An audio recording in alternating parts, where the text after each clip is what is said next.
बिस्मिल्लाहिर्रहमानिर्रहीम। अस्सलाम वालेकुम डियर स्टूडेंट्स। इससे पिछले लेक्चर में हमने नेफ्रॉन के हवाले से कुछ डिटेल्स को डिस्कस किया। यहाँ पे आपको नेफ्रॉन का स्ट्रक्चर भी नज़र आ रहा है। यहाँ से आपको वो सारे डिफरेंट पार्ट्स जो मैंने बताए वो सारे यहाँ पे आप देख सकते हैं।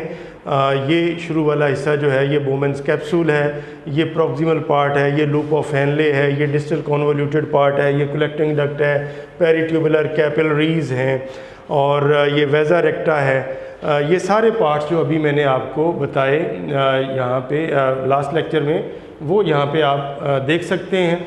और अभी हमने जो डिस्कस करना है बेसिकली वो इसका फंक्शन है। स्ट्रक्चर के बाद उसका फंक्शन आता है नेफ्रॉन का।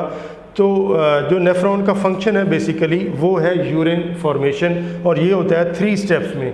3 स्टेप्स कौन से हैं? पहला स्टेप है फिल्ट्रेशन, दूसरा है रीअब्जॉर्प्शन और तीसरा है सिक्रीशन। सबसे पहला जो फिल्ट्रेशन है उसकी बात करते हैं। फिल्ट्रेशन का मतलब क्या है? अगर आप ये इस स्ट्रक्चर को देखें तो यहाँ पे ये एफरेंट आर्टरियोल मैंने लिखा हुआ है। ये आर्टरियोल जो है ये एंटर हो रहा है बोमेंस कैप्सूल में। ये आर्टरियोल जो है ये कहाँ से आ रहा है? ये रीनल आर्टरी, ये जो किडनी का स्ट्रक्चर आपने देखा था कि renal artery is entering into the kidney. जब ये रीनल आर्टरी एंटर होती है तो उसके बाद ये छोटी छोटी ब्रांचेस में डिवाइड हो जाती है जिनको आर्टरियोल्स कहा जाता है। और वो आर्टरियोल जो हैं जो इसके अंदर दाखिल हो रहे हैं बोमेंस कैप्सूल के अंदर, उसको हम एफरेंट आर्टरियोल कहते हैं। एफरेंट आर्टरियोल यहाँ पे दाखिल होने के बाद क्या होता है? इट इज़ डिवाइडेड एंड सब divided into very fine branches जिसको कहा जाता है कैपिलरीज। यहाँ पे नेटवर्क ऑफ कैपिलरीज बन जाता है। ये जो नेटवर्क ऑफ कैपिलरीज है इसको क्या कहते हैं? ग्लोमेरुलस। ये हम पहले भी इस पे बात कर चुके हैं ग्लोमेरुलस के हवाले से। तो ये ग्लोमेरुलस है। यहाँ पे ब्लड जो है कंटिन्यूसली आ रहा है और यहाँ पे वो जो फर्स्ट स्टेप की हम बात कर रहे हैं फिल्ट्रेशन, वो स्टेप यहाँ पे हो रहा है। जब ब्लड आता है तो जाहिर है उसके अंदर एक प्रेशर होता है। उस प्रेशर की वजह से ब्लड प्लाज्मा का जो कुछ हिस्सा है वो यहाँ से बाहर आ जाता है, इन कैपिलरीज में से बाहर आ जाता है। क्योंकि ये जो कैपिलरीज हैं ये बहुत ज़्यादा पोरस होती हैं, लिहाजा सबसे ज़्यादा फिल्ट्रेशन जो है वो यहीं से होती है। वो जो ब्लड का हिस्सा, प्लाज्मा का कुछ हिस्सा बाहर आता है उसको हम कहते हैं ग्लोमेरुलर फिल्ट्रेट। और वो जो ग्लोमेरुलर फिल्ट्रेट है वो किस में आ जाता है? इसमें आ जाता है। ये जो कप शेप्ड स्ट्रक्चर है जिसको बोमेंस कैप्सूल कहते हैं, इसके अंदर वो ग्लोमेरुलर फिल्ट्रेट आ जाता है। अब इसमें क्या क्या चीज़ें शामिल होती हैं? ब्लड से जो बाहर आया हिस्सा या ग्लोमेरुलर फिल्ट्रेट का जो पार्ट है उसके अंदर वाटर है, उसके अंदर सॉल्ट्स हैं, ग्लूकोज है, अमाइनो एसिड्स हैं, नाइट्रोजनस वेस्ट हैं। ये सारी चीज़ें इस ग्लोमेरुलर फिल्ट्रेट का हिस्सा है। तो ये सारी चीज़ें बाहर कैसे आई? Due to blood pressure in the capillaries of the Bowman's capsule, जिसको हम ग्लोमेरुलस कह रहे हैं। तो लिहाजा हम इसको फिल्ट्रेशन के साथ साथ अगर प्रेशर फिल्ट्रेशन का लफ्ज़ हम इस्तेमाल कर लें तो वो भी ठीक है, क्योंकि ब्लड प्रेशर की वजह से ये फिल्ट्रेशन हुई है। तो फर्स्ट जो स्टेप है इस नेफ्रॉन का in the formation of urine वो है फिल्ट्रेशन। यानी सबसे पहले तो ये ब्लड को फ़िल्टर करता है, उसमें से कुछ कंपोनेंट्स को बाहर निकालता है, फ़िल्टर करता है उसको। तो ये है फिल्ट्रेशन। उसके बाद जो सेकंड स्टेप है वो क्या है? That is reabsorption. तो अब यहाँ पे इस बोमेंस कैप्सूल में आ गया ये ग्लोमेरुलर फिल्ट्रेट, और इसके पीछे क्या है? ये सारा ट्यूबुलर पार्ट है और उसका फर्स्ट पार्ट है जिसको हम कहते हैं प्रॉक्सिमल पार्ट। प्रॉक्सिमल पार्ट है ये जो प्रॉक्सिमल पार्ट है, कॉन्वोल्यूटेड है, बल खाया हुआ है। इसके अंदर से जब ये ग्लोमेरुलर फिल्ट्रेट गुजरता है तो यहाँ पे क्या होना शुरू हो जाती है? रीअब्जॉर्प्शन। और सबसे ज़्यादा जो रीअब्जॉर्प्शन होती है वो यहीं पर होती है। तकरीबन तमाम जो यूज़फुल सब्सटेंसेस हैं तकरीबन ऑलमोस्ट यहाँ पे उनकी रीअब्जॉर्प्शन हो जाती है। बहुत सारा वाटर रीअब्जॉर्ब हो जाता है, कुछ यूज़फुल साल्ट्स जो हैं वो रीअब्जॉर्ब हो जाते हैं, ग्लूकोज सारा रीअब्जॉर्ब हो जाता है, अमाइनो एसिड सारे रीअब्जॉर्ब हो जाते हैं। और जब ये ग्लोमेरुलर फिल्ट्रेट यहाँ इसमें दाखिल होता है, ये लूप ऑफ हेनले है, straight but U shape structure इसके अंदर दाखिल होता है, तो काफ़ी हद तक वो यूरिन की फॉर्म में आ चुका होता है।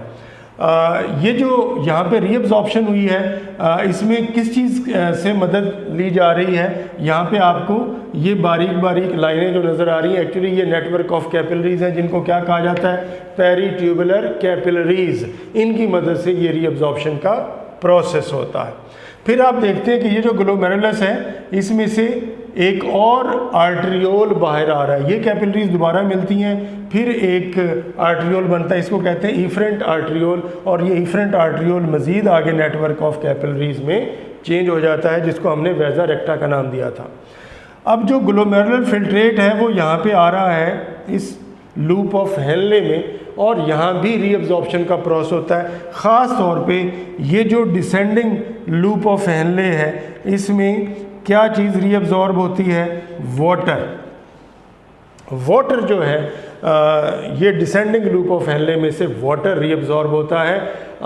ये जो डिसेंडिंग लूप ऑफ हेनले है, it is only permeable for water, और ये वाटर जो है वो यहाँ से बाहर ये जो इंटरस्टिशियम ऑफ किडनी है यहाँ पे आता रहता है। फिर ये फिल्ट्रेट जो है ये ऊपर की तरफ जाता है और तकरीबन ये यूरिन की शक्ल इख्तियार कर लेता है, तो फिर आखिर में ये डिस्टल ट्यूब्यूल में जाता है, और यहाँ पे ये जो असेंडिंग लिम्ब है, यहाँ से सोडियम आयंस जो हैं वो उनकी एक्टिव अपटेक होती है, और फिर जो है यूरिन ये आगे कलेक्टिंग डक्ट में जाता है।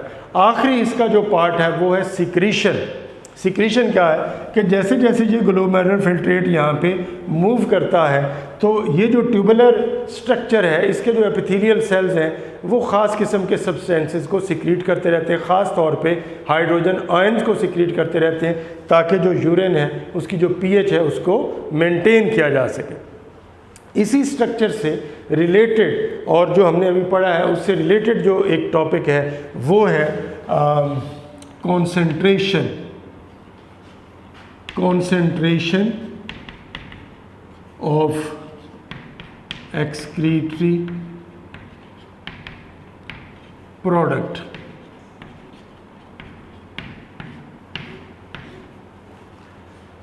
तो फॉर एग्ज़ाम्पल किसी वक्त अगर हमारी बॉडी में वाटर जो है उसकी मिकदार कम है, तो फिर क्या होता है, हमारी जो किडनीज़ हैं वो वाटर को ज़्यादा रीअब्जॉर्ब कर लेती हैं और कॉन्सेंट्रेटेड यूरिन प्रोड्यूस करती हैं।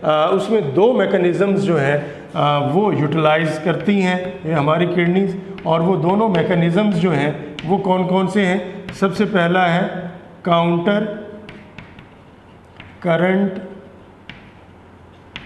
मल्टीप्लायर,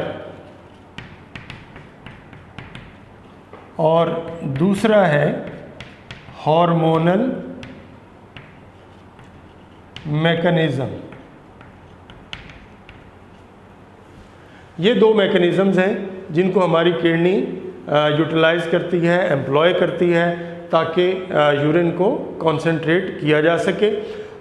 अगर हमारी बॉडी में वाटर जो है वो ज़रूरत से ज़्यादा है, तो फिर large amount of dilute urine जो है दैट इज़ प्रोड्यूस्ड, ताकि जो ज़्यादा वाटर है वो बॉडी से बाहर जा सके। और अगर वाटर कम है तो फिर कॉन्सेंट्रेटेड यूरिन प्रोड्यूस किया जाता है, ज़्यादा वाटर और जो सॉल्ट्स हैं वो रीअब्जॉर्ब कर लिए जाते हैं। कितनी रीअब्जॉर्प्शन हो सकती है, जो ह्यूमन किडनी है 99.5% रीअब्जॉर्प्शन की सलाहियत रखता है। अब हम देखते हैं कि ये जो मैकेनिज़म्स हैं ये क्या है। सबसे पहला मैकेनिज़्म है counter current multiplier. Counter current multiplier को हम डिफ़ाइन कर सकते हैं। किस तरह से डिफ़ाइन कर सकते हैं? We can say that it is an active process taking place in the loops of Henle in the kidney, which is responsible for the production of concentrated urine in the collecting ducts of nephron. This is called counter current multiplier. तो ये counter current multiplier में हो क्या रहा है, ज़रा इस diagram को देखिएगा, इस पे ज़रा फोकस कीजिए। तो इसमें हो ये रहा है बच्चों कि ये क्या है, डिसेंडिंग लूप ऑफ हेनले, और ये क्या है, असेंडिंग लूप ऑफ हेनले। मैंने आपको बताया कि ये जो डिसेंडिंग लूप ऑफ हेनले है it is permeable for water. इसमें से वाटर यहाँ से बाहर आता है। वाटर यहाँ से बाहर क्यों आता है? यहाँ पे बच्चों ये जो इंटरस्टिशियम ऑफ किडनी है, ये जो किडनी का टिश्यू है, यहाँ पे यूरिया जो है इसकी बहुत सारी मिकदार यहाँ पर मौजूद होती है। लिहाजा ये वाला बाहर का जो पार्ट है ये क्या होता है, हाइपरटोनिक होता है। और ये जो ग्लोमेरुलर फिल्ट्रेट इसके अंदर आ रहा होता है डिसेंडिंग लूप ऑफ हेनले के अंदर, वो डाइल्यूट होता है, उसमें वाटर की मिकदार ज़्यादा होती है। लिहाजा वो वाटर यहाँ से रीअब्जॉर्ब होता है, बाहर की तरफ आता है, मूव करता है from hypotonic to hypertonic environment. फिर जब ये ग्लोमेरुलर फिल्ट्रेट यहाँ से ऊपर की तरफ आता है तो ये जो असेंडिंग लूप ऑफ हेनले है it is not permeable for water, it is only permeable for sodium ions. ये सिर्फ सोडियम आयंस के हवाले से परमिएबल है। यहाँ से सोडियम आयंस जो हैं वो बाहर की तरफ आते हैं। तो ये जो दोनों प्रोसेसेस यहाँ पे हो रहे हैं, डिसेंडिंग लूप ऑफ हेनले और असेंडिंग लूप ऑफ हेनले में, इसकी वजह से क्या होता है कि जो यूरिन है जैसे जैसे वो नीचे की तरफ आता है और ऊपर की तरफ यहाँ से इस साइड पे आता है तो वो क्या होता जाता है, कॉन्सेंट्रेटेड होता जाता है। ठीक है, यहाँ से वाटर काफ़ी मिकदार में रीअब्जॉर्ब हो जाता है, इस वजह से वो मज़ीद कॉन्सेंट्रेटेड हो जाता है। यहाँ से जो सोडियम आयंस निकलते हैं वो भी ये जो सराउंडिंग है यहाँ पे नेफ्रॉन की, उसको क्या करते रहते हैं, कॉन्सेंट्रेटेड करते रहते हैं।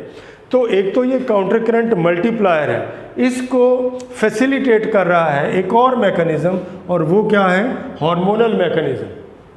हार्मोनल मैकेनिज़्म में ज़ाहिर है हार्मोन्स हिस्सा ले रहे हैं। अगर आपको याद हो तो जब हमने ह्यूमन यूरिनरी सिस्टम को स्टार्ट किया था तो हमने देखा था कि किडनीज़ के ऊपर ग्लैंड्स मौजूद होते हैं जिनको एड्रीनल ग्लैंड्स कहते हैं, और एड्रीनल ग्लैंड का जो आउटर पार्ट है वो एड्रीनल कॉर्टेक्स होता है, और जो उसका इनर पार्ट है उसको एड्रीनल मेडुला कहते हैं। वो जो एड्रीनल कॉर्टेक्स है वो एक हार्मोन प्रोड्यूस करता है जिसको कहते हैं एल्डोस्टेरोन। और दूसरा जो हार्मोन है वो जो हमारा पिट्यूटरी ग्लैंड है उसकी जो पोस्टीरियर लोब है वहाँ से रिलीज़ होता है, उसको कहते हैं एंटी डाईयूरेटिक हार्मोन। उसको सिंपली हम एडीएच भी कह सकते हैं, या फिर उसको एक और नाम दिया जाता है वैसोप्रेसिन। अब ये दोनों हार्मोन जो हैं ये एक्चुअली काउंटर करंट मल्टीप्लायर को मज़ीद फैसिलिटेट कर रहे हैं। किस तरह से कर रहे हैं, मसलन ये जो एल्डोस्टेरोन है ये क्या करता है, यहाँ से सोडियम आयंस की अपटेक करता है। Active Uptake of sodium ions में ये एल्डोस्टेरोन हेल्प करता है ताकि यहाँ से सोडियम आयंस निकलते रहें। एक तो ये है कि इससे यहाँ पे जो इंटरस्टिशियम ऑफ किडनी है और नेफ्रॉन के गिर्द का जो माहौल है वो कॉन्सेंट्रेटेड हो जाता है। सेकेंडली, अगर ये सोडियम यहाँ से एक्टिवली बाहर ना निकाली जाए, यूरिन के साथ अगर ये सोडियम बाहर जाएगी तो इससे हमारी बॉडी को बहुत ज़्यादा लॉस हो सकता है सोडियम के हवाले से। और अगर यहाँ से ये सोडियम की अपटेक ना हो तो एक अंदाजे के मुताबिक तकरीबन 25 ग्राम ऑफ सोडियम जो है एक दिन में रिलीज़ हो सकती है, जिसका हमें बहुत ज़्यादा नुकसान हो सकता है, इम्बैलेंस ऑफ इलेक्ट्रोलाइट्स हो सकता है। लिहाजा ये एल्डोस्टेरोन क्या करते हैं, यहाँ से active Uptake of sodium ions में हिस्सा लेते हैं। इसके अलावा ये जब ये यूरिन यहाँ पे आता है, कलेक्टिंग डक्ट में आता है, तो फिर ये जो हार्मोन है एडीएच या इसको वैसोप्रेसिन भी कहते हैं, एंटी डायूरेटिक हार्मोन, ये क्या करता है, इस कलेक्टिंग डक्ट में से जो रीअब्जॉर्प्शन ऑफ वाटर है उसमें हेल्प आउट करता है ताकि जो यूरिन है वो मज़ीद कॉन्सेंट्रेटेड हो सके। और इसके साथ साथ यहाँ पे एक बात मैं बताना चाहता हूँ आपको कि यहाँ से सिर्फ वाटर ही रीअब्जॉर्ब नहीं होता, वाटर के साथ साथ यूरिया जो है वो भी यहाँ से रिलीज़ होता है और रीअब्जॉर्ब होता है, जिसकी वजह से यहाँ पे जो माहौल है, जो एनवायरनमेंट है अराउंड द नेफ्रॉन, ये क्या रहता है, कॉन्सेंट्रेटेड रहता है। यहाँ पे अगर आपने देखा हो तो ये मैंने क्या लिखा है, यूरिया लिखा है। इसके प्रेजेंस की वजह से ये हाइपरटोनिक रहता है एनवायरनमेंट, और ये जो डिसेंडिंग लूप है इसमें से वाटर बाहर आता रहता है। तो बच्चों, this is how the excretory product which is urine that is concentrated, वो किस तरह से कॉन्सेंट्रेटेड होता है यहाँ हमने देख लिया। तो आज का ये लेक्चर हम यहीं पर ख़त्म करते हैं। Thank you very much. अल्लाह हाफिज़।